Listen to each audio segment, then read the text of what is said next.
Some of the most infamous serial killers in history didn't die the way people expected.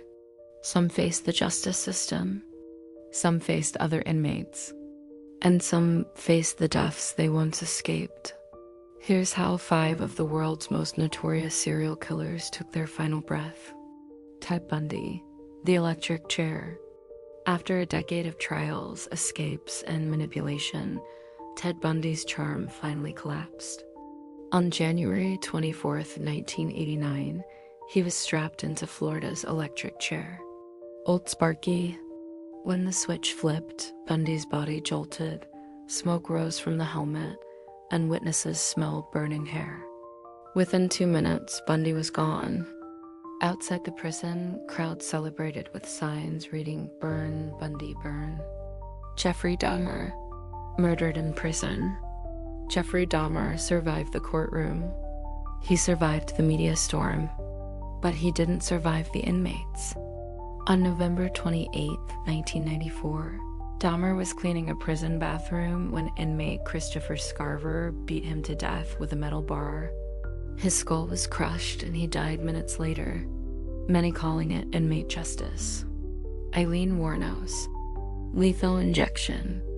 Aileen Wuornos, one of America's most infamous female serial killers, faced execution on October 9, 2002.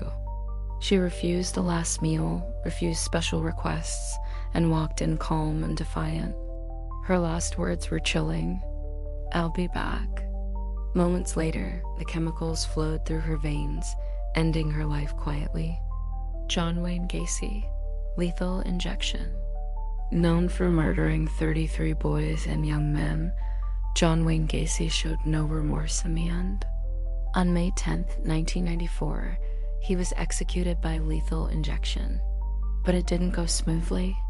A clogged tube caused the drugs to harden, prolonging the execution for over 10 minutes as Gacy lay strapped to the table. His final words: "Kiss my ass." Richard Ramirez, cancer and organ failure. The night stalker terrorized California, but he didn't die from execution.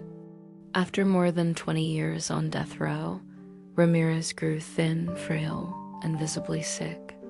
Complications from B-cell lymphoma, combined with years of drug-related organ damage, finally overtook him.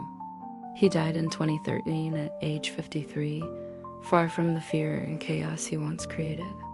These killers left behind terror and tragedy, but in the end, death came for each of them in a very different way.